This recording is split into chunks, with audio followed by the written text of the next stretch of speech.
Halo, selamat malam rekan-rekan semua. Kita berkumpul kembali bersama dengan Bara Duta Ministry. Malam hari ini Pak Alex akan sampaikan tentang karakter dan reputasi. Nah, apa bedanya keduanya? Kita mau belajar bersama-sama, jadi pantengin dari awal hingga akhirnya. Kalau ada komentar atau pertanyaan, silakan mengirimkannya di kolom komentar di bawah ini. Dan teman-teman jangan lupa untuk subscribe dan dukung pelayanan kami untuk follow media sosial dari Bara. Sebelum kita akan belajar, kita berdoa. Tuhan Yesus, terima kasih karena kasih-Mu yang melimpah dalam hidup kami, memberkati kami dengan sebuah kerinduan untuk belajar firman-Mu. Berkatilah kami, di dalam nama Yesus kami berdoa. Amin. Selamat malam Pak Alex, saya persilakan Pak. Shalom. Bersyukur kepada Tuhan, kesempatan ini kembali kita boleh sama-sama memikirkan firman Tuhan, merenungkannya, dan juga di dalam tema yang malam hari ini saya angkat bagi kita. Ini adalah sebuah pertanyaan. Karakter atau reputasi. Saya menyiapkan sebuah PowerPoint juga untuk menolong kita boleh memahami topik ini. Di dalam pergumulan di dalam kehidupan Kristiani, pertanyaan tentang karakter atau reputasi juga menjadi pertanyaan yang penting untuk sama-sama kita perhatikan. Kalau bicara apa itu karakter? Karakter dalam sebuah definisi yang saya ambil adalah seperti kebiasaan hati dan pikiran yang dibentuk dari apa yang kita lakukan berulang-ulang. Ini bukan sesuatu yang kita dapatkan sekaligus, tetapi tumbuh pelan-pelan dari pilihan-pilihan kecil yang kita buat setiap hari. Ketika kita memilih melakukan sesuatu, dan kita melakukannya di dalam kesadaran dan berulang-ulang, akhirnya hal itu menjadi karakter bagi kehidupan kita. Dalam sebuah definisi lain, ada yang mengatakan demikian. A true character is who you are when nobody is looking.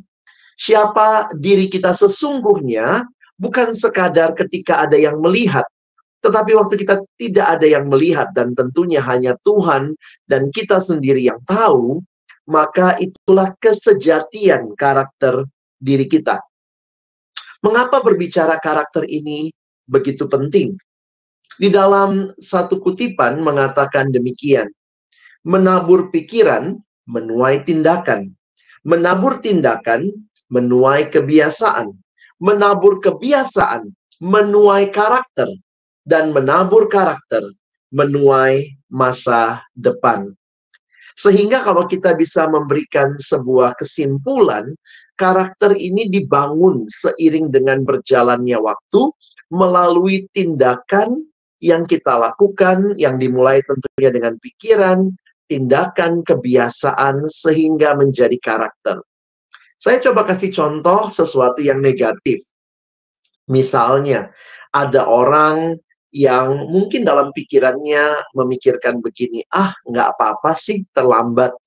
Lalu kemudian dia mulai terlambat, hari ini terlambat, tindakannya terlambat, besok lagi terlambat, minggu depan masih terlambat, lama-lama menjadi kebiasaan. Dan bayangkan kalau kebiasaan itu diteruskan, tahun ini terlambat, tahun depan juga tetap terlambat, lama-lama akhirnya itu menjadi karakter yang melekat pada dirinya.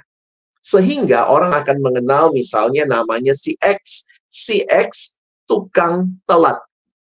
Itu berarti telah menjadi karakter yang melekat pada dirinya sehingga orang memanggilnya, menilainya berdasarkan hal itu. Dan yang menarik, ketika mungkin dia datang lebih awal, orang akan berkata, wah, tumben. Sehingga ini menjadi sebuah hal yang melekat pada diri orang tersebut. Sebagai umat Allah, tentunya kita merindukan kita punya karakter serupa Kristus yang dibentuk melalui kehadiran Roh Kudus dalam hidup kita, dan Roh Kudus memampukan kita untuk melakukan tindakan-tindakan yang menjadi kebiasaan yang akhirnya menjadi karakter yang semakin serupa dengan Kristus. Dan inilah yang tentunya kita rindukan, kita alami sebagai umat Allah. Karakter yang pada akhirnya menolong kita melihat Apa sih yang begitu penting dalam hidup kita, termasuk misalnya kita bicara apa artinya sukses. Dalam sebuah pertemuan yang saya pernah pimpin dengan orang tua murid dari sebuah sekolah, tema yang diberikan menarik. Temanya bicara tentang skor atau karakter. Saudara yang dikasihi Tuhan, coba kita perhatikan. Saya bertanya kepada para orang tua, kalau anak Bapak Ibu di rumah pulang dan memberitahukan, Mama, saya dapat nilai ujian 100. Mungkin orang tua akan bangga dengan hal seperti itu. Tapi saya juga ingatkan kepada orang tua untuk bertanya lebih daripada sekadar berapa nilaimu. Karena orang tua mungkin akan bertanya, kamu dapat nilai berapa, Nak? Anak menjawab, oh dapatnya 100, dapatnya 90, dapatnya 70. Tetapi itu pertanyaan terkait skor. Tentang berapa hasil yang didapatkan. Lalu bagaimana pertanyaan terkait karakter? Bukan hanya bertanya berapa nilaimu, tetapi juga bertanya apakah kamu mendapat nilai itu dengan jujur. Kamu tidak nyontek, kamu berjuang keras. Nah, itu pertanyaan terkait karakter. Karena dunia menilai sukses saat ini dengan apa yang kamu miliki. Berapa banyak yang kamu miliki. Sementara lupa tentang siapa diri kita sesungguhnya dan seberapa baik kita melakukan sesuatu hal.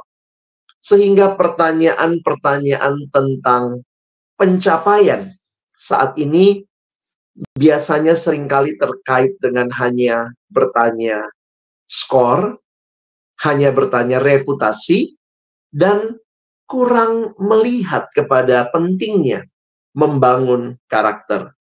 Karena itu, karakter penting untuk dibangun. Dan saya ingin mengajak kita melihat ada satu kutipan yang saya ambil dari pendeta Eka Dharma Putra dalam satu bukunya. Beliau menuliskan kira-kira seperti ini. Membangun karakter yang baik seperti jujur, bertanggung jawab, dan berani itu penting. Tapi kadang di masyarakat sekarang, orang lebih suka lihat kesuksesan dari apa yang kita miliki. Banyaknya uang atau popularitas. Walaupun begitu, punya karakter yang kuat itu penting banget. Karena itu yang nantinya bikin kita jadi orang yang dihargai dan dipercaya. Jadi meskipun tergoda sama sukses yang kelihatan hanya dari luar, kita tetap harus ingat pentingnya jadi orang yang benar dan punya nilai-nilai yang baik. Bayangkan, jika kita hanya membangun masyarakat yang cuma fokus sama hal-hal tampilan luar, seperti banyaknya uang atau popularitas tanpa peduli sama nilai-nilai dan kebaikan, ini seperti kisah membangun menara Babel yang sangat tinggi sampai mau menyentuh langit. Tapi pondasinya tidak kuat. Jadi, makin tinggi mereka membangun menara itu, makin bahaya kalau roboh. Sama kayak masyarakat yang cuma memikirkan sukses dari luarnya saja. Kalau kita nggak peduli sama hal-hal penting, seperti kejujuran atau kebaikan, semuanya bisa jadi kacau balau. Apakah pondasi itu? Pondasi itu adalah karakter, Bapak Ibu Saudara sekalian. Dan kapan kita terakhir berbicara mengenai karakter? Ini generasi yang katanya sedang dibiarkan tumbuh tanpa karakter. Sehingga saya ingin mengajak kita melihat juga pesan firman Tuhan. Kepada Timotius anak rohaninya, Paulus menekankan tentang pentingnya menjadi teladan. Teladan yang bukan hanya dilakukan 1-2 kali. Teladan yang bukan hanya dilakukan kalau ada yang melihat, oh langsung tiba-tiba menjadi baik. Tetapi Timotius diminta sebagai seorang pelayan yang muda untuk menjadi teladan. 1 Timotius 4 ayat yang ke-12 mengatakan, jangan seorang pun menganggap engkau rendah karena engkau muda. Lalu apa yang harus Timotius tunjukkan? Teladan, karakter. Jadilah teladan bagi orang-orang percaya dalam perkataanmu, dalam tingkah lakumu, dalam kasihmu, dalam kesetiaanmu, dan dalam kesucianmu. Ini bukan hal-hal yang sekadar tampak luar, tetapi ini dibangun seiring dengan pertumbuhan dan berjalannya waktu. Ada 5K yang harus dibangun oleh Timotius sebagai seorang pelayan pada masa itu yang Paulus ingatkan. Mulai di dalam kata, kelakuan, kasih, kesetiaan, dan kesucian. Bapak Ibu Saudara yang dikasihi Tuhan, maka malam hari ini saya ingin mengajak kita memikirkan sebentar pertanyaan tadi lagi ya. Reputasi atau karakter. Tentunya kedua hal ini selalu dicari dan diidam-idamkan oleh banyak orang. Setiap orang ingin memiliki reputasi atau kesan yang baik dan juga tentunya karakter yang terpuji. Seorang penulis bernama William Hersey Davis, dia mencoba menyebutkan perbedaan antara reputasi dan karakter sebagai berikut. Mari kita perhatikan sama-sama. Reputasi itu lingkungan di mana Anda tinggal menentukan reputasi Anda. Tapi karakter, kebenaran yang Anda yakini menentukan karakter Anda. Lihat lagi selanjutnya. Reputasi dia gambarkan seperti foto. Sementara karakter, wajah yang sesungguhnya. Ingat ya, foto bisa diedit, bisa di-retouch, tapi wajah yang sesungguhnya, itulah sebagaimana gambaran karakter yang sesungguhnya. Reputasi itu datangnya dari luar diri. Sementara bicara karakter, itu bertumbuh di dalam diri. Reputasi itu apa yang Anda punyai bila mana Anda datang ke dalam suatu komunitas yang baru. Wah, orang lihat saudara, orang akan kenal, dan mungkin saudara akan menunjukkan pencitraan sedemikian rupa, ya, itu bicara reputasi. Tetapi karakter bukan hanya bicara di awal. Karakter adalah apa yang Anda miliki pada saat Anda pergi. Dan orang akan bilang, benar ya, dia orang yang baik. Benar ya, dia orang yang jujur. Karena reputasi bisa dibentuk dengan cepat, bahkan dalam kesan pertama. Tetapi karakter yang sejati teruji di dalam waktu. Karena itu reputasi Anda pelajari dalam hitungan jam. Sementara karakter, ingat, karakter Anda tidak bersinar dalam ukuran waktu 1 tahun bahkan.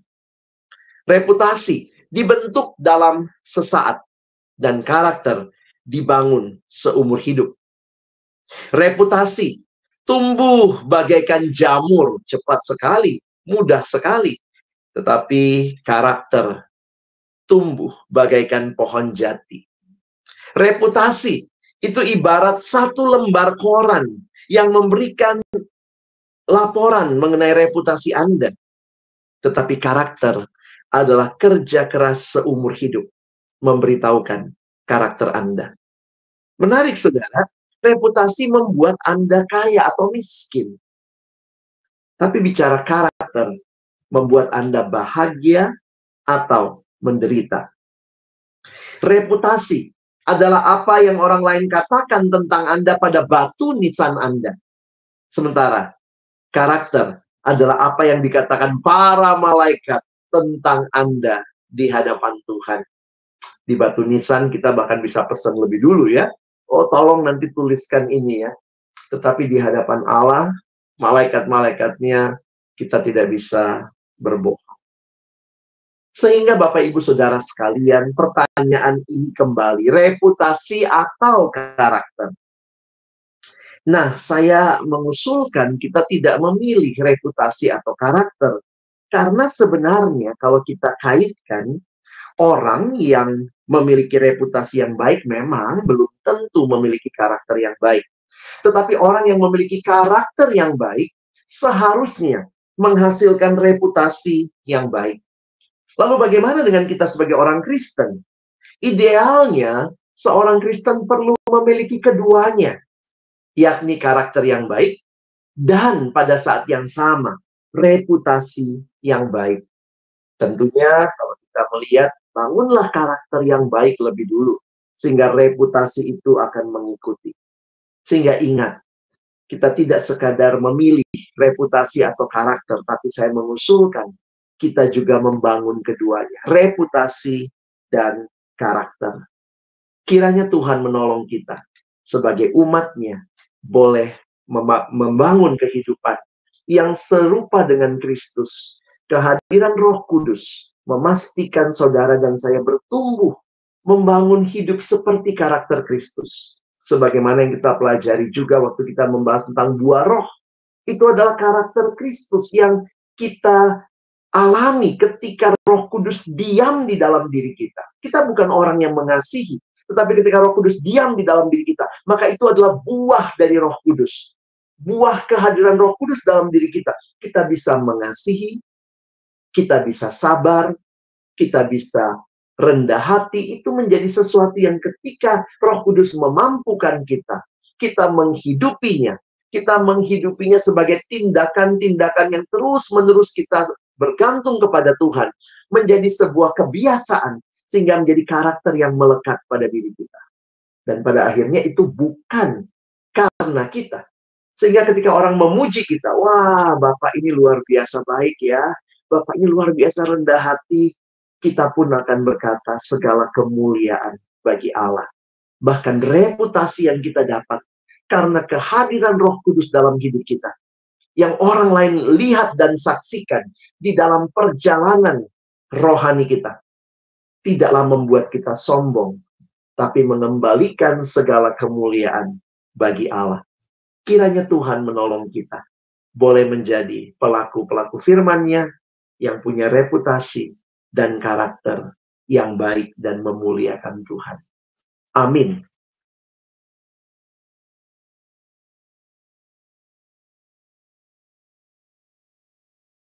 Pak Alex tadi menjelaskan, bahkan membedakan tentang karakter ini dan juga reputasi.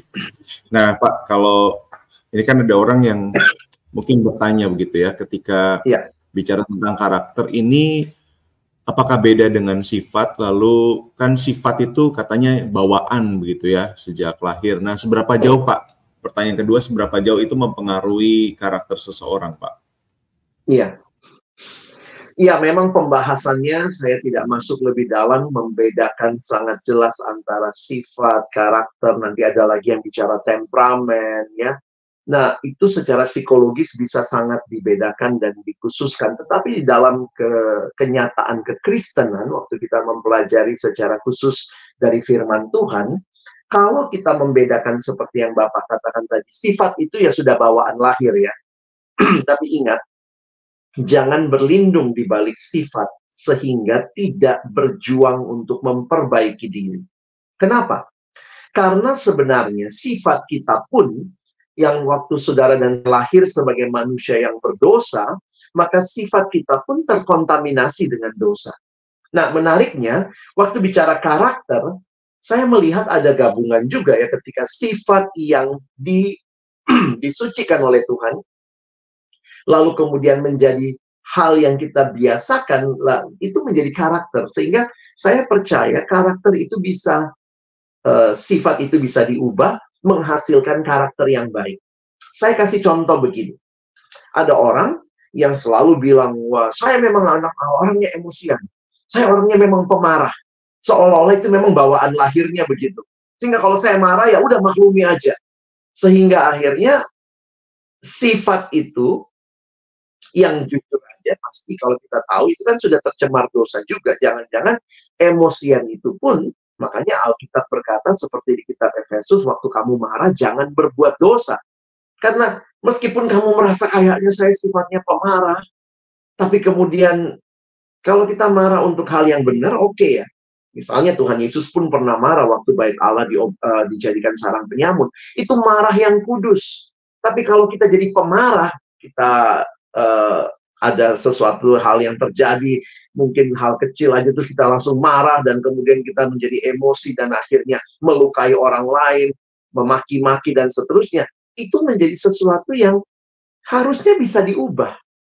Ketika Roh Kudus diam di dalam kita, kita buka hati terima Yesus, maka kita punya pengharapan dari hidup yang tadinya marah-marah, tanpa sadar, tanpa jelas akibat penyebabnya, menjadi kesabaran. Buah roh misalnya ya, sabar, kasih. Lalu kemudian itu kita biasakan, tidak membiasakan langsung membalas, berdiam diri, berpikir. Sehingga sifat yang diubahkan oleh kehadiran Roh Kudus dibiasakan menjadi kebiasaan yang dilakukan, dan itu akhirnya membangun karakter yang terjadi. Dan itu biasanya orang yang kenal kita akan berkata, wow, kamu kok sekarang udah sabaran ya?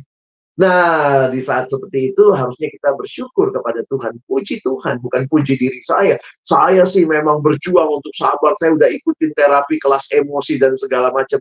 Tidak, itu semata-mata kehadiran Roh Kudus yang memampukan saudara dan saya yang cenderung pemarah, yang pemarahnya di dalam dosa, menjadi orang yang bisa belajar sabar, dan bahkan saat ini bahkan bisa jadi berkat membangun orang lain dengan kata-kata yang ramah, kata-kata yang encouraging. Jadi kalau ditanya lagi sifat itu bisa diubah, apa bedanya dengan karakter, saya melihatnya kaitannya seperti itu, Pak.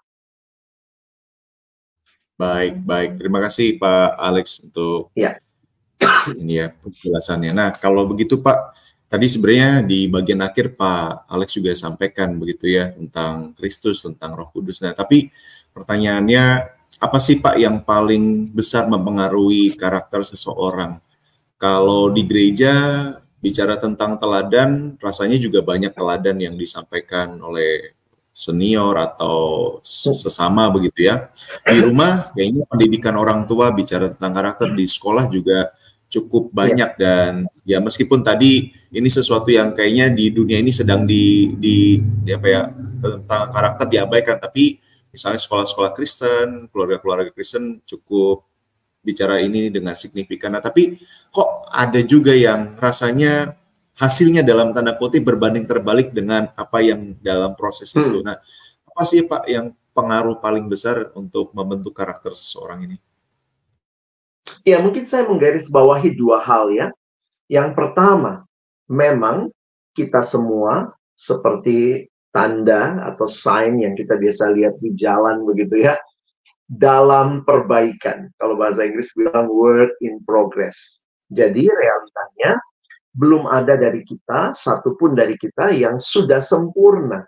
Sehingga kita sedang mengalami perjalanan kehidupan yang mungkin ini yang seringkali jadi masalah ya.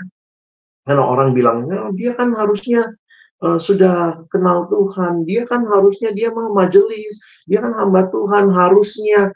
Jadi memang beberapa kali kita melihat itu dianggap kesempurnaan itu menjadi sesuatu yang mungkin dicapai sekarang, sehingga pola pikirnya adalah waktu melihat orang tidak jadi teladan, padahal mungkin dia hamba Tuhan, dia rohaniawan, dia majelis, dia aktivis di pelayanan, langsung kita bilang, loh, kok?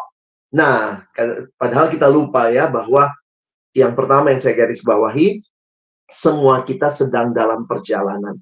Mungkin hari ini kita berhasil, kita udah bisa luar biasa sabar, tapi ketika ada bagian-bagian kehidupan yang kemudian menerpa kita lagi, bisa jadi kita diuji lagi dalam kesabaran, sehingga jangan berpikir sekali sabar maka ini akan permanen terus gitu ya. Ada bagian-bagian yang mungkin nanti kalau kita tidak menjaga diri, itu poin saya yang kedua nanti, itu kita bisa jatuh lagi di hal yang sama bahkan. Yang kadang-kadang kita juga bingung sama diri kita ya. Harusnya saya ini udah lewat sih ujian kesabaran. Saya udah pernah sabar banget, pernah dimaki-maki juga tenang gitu. Tapi ternyata ada hal kecil, kok kita marah lagi gitu ya. Sehingga itu saya pikir kita harus menyadari bahwa kita sedang di dalam perjalanan work in progress, dalam perbaikan yang dikerjakan oleh Tuhan dalam hidup kita.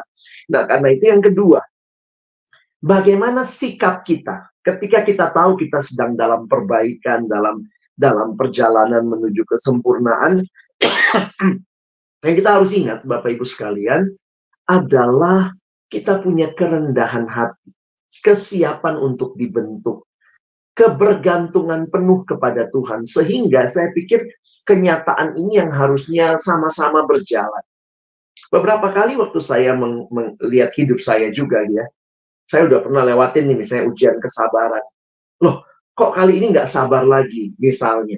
Ternyata jangan-jangan saya juga sedang tidak dalam relasi yang baik dengan Tuhan. Saya sedang meninggalkan relasi pribadi, saya mulai malas baca Alkitab lagi mungkin, saya mulai lagi malas berdoa, sehingga saya berpikir, wah saya sudah seperti itu.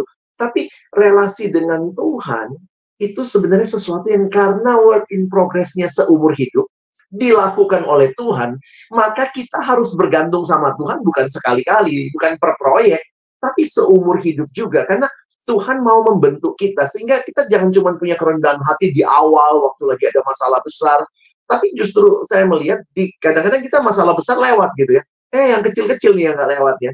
Kenapa? Karena kita pikir ya udahlah, saya udah pernah saya udah pernah tahan penderitaan, saya udah pernah luar biasa begitu ya. Tapi ternyata kita lupa kebergantungan kepada Tuhan itu karena perjalanannya seumur hidup, maka bergantungnya juga seumur hidup.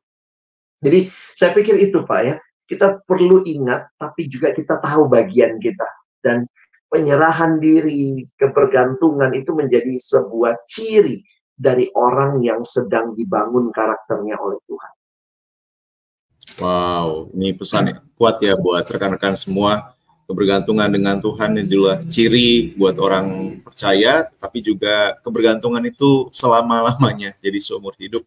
Jadi kita nggak boleh nanti bergantung, sebentar nggak bergantung gitu. Tapi ini yang pasti menolong kita semua ya Pak, sebagai orang tua, sebagai anak, bahkan mungkin teman-teman remaja yang kayaknya kok rasanya saya nggak berubah atau rasanya kok saya susah. Nah ini jangan pernah dalam statement yang demikian, karena tadi kita sudah dengar firman Tuhan bersama-sama oleh Pak Alex. Baik Pak Alex, terima kasih sekali untuk waktu yang sudah disampaikan. Terima kasih materi yang luar biasa menolong kita semua. Kalau ada closing statement dari Pak Alex, saya persilakan dan sekaligus menolong kita menutup dalam doa Pak. Baik, Bapak Ibu Saudara yang dikasihi Tuhan, mari kita terus mengingat ya, kita tidak sekadar membangun reputasi.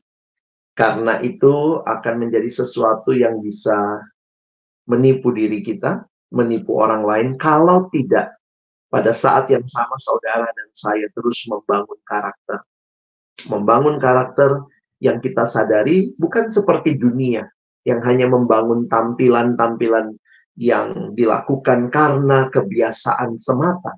Bedanya orang Kristen ada Roh Kudus yang hadir, membangun kita, memampukan kita dari dalam.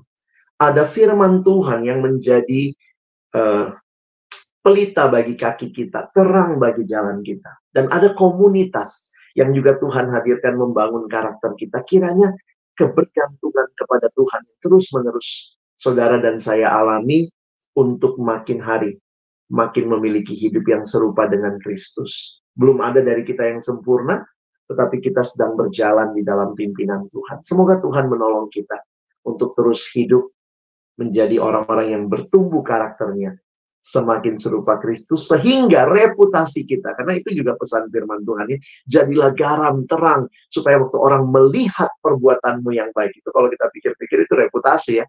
Tapi menarik sekali, waktu mereka melihat perbuatanmu yang baik, Matius 5 ayat 16, yang dilihat itu perbuatan baik kita. Tapi Yesus mengatakan, mereka memuliakan Bapamu yang di surga. Kiranya kita boleh menjadi orang-orang yang memiliki karakter dan reputasi yang baik, yang memuliakan Bapa di surga. Mari kita berdoa. Tuhan, terima kasih buat firman-Mu yang boleh sama-sama kami pikirkan, renungkan malam hari ini. Terima kasih untuk setiap wawasan yang menolong kami juga boleh melihat dengan tajam bahwa kami sedang membangun karakter dan juga reputasi. Dan di dalamnya kami terus memohon sebagai umat Allah, anak-anak yang telah Kau tebus, Tuhan kiranya terus bekerja di dalam hidup kami. Kami pun belajar berserah, rendah hati, dipimpin, dikoreksi, dibangun oleh Tuhan. Dan kiranya pada akhirnya segala kemuliaan hanya bagi Tuhan. Berkati Bapak Ibu Saudara sekalian dalam pergumulan-pergumulan pribadi yang rasanya mungkin jatuh lagi di hal yang sama. Bangkit tapi kemudian ada lagi pergumulan. Ini membuat kami sadar Tidak ada cara dan jalan lain selain hidup bergantung kepada Tuhan terus-menerus sepanjang hidup kami. Biarlah itu yang menandai ciri kami, yang rindu dibentuk karakternya, dan reputasi bagi kemuliaan Tuhan. Terima kasih untuk malam ini, terima kasih untuk Bara Digital Ministry, yang juga terus Tuhan pakai menjadi alat-Mu membangun banyak jemaat untuk boleh datang mengenal Tuhan, bertumbuh di dalam Tuhan. Berkatilah pelayanan Bara Digital Ministry, seluruh staff yang tampil di layar maupun yang di belakang layar, Tuhan yang menyertai. Sekali lagi kami bersyukur menutup siaran malam hari ini dalam nama Yesus kami berdoa, bersyukur. Amin. Amin. Sekali lagi terima kasih untuk Pak Alex sudah berkenan dan memberkati kita semua. Dan terima kasih buat rekan-rekan yang sudah bergabung dengan kami. Jangan lupa untuk subscribe dan follow media sosial dari Bara Digital Ministry. Tuhan berkati kita semua. Saya Feby Timotius bersama dengan Pendeta Alex, kami undur diri.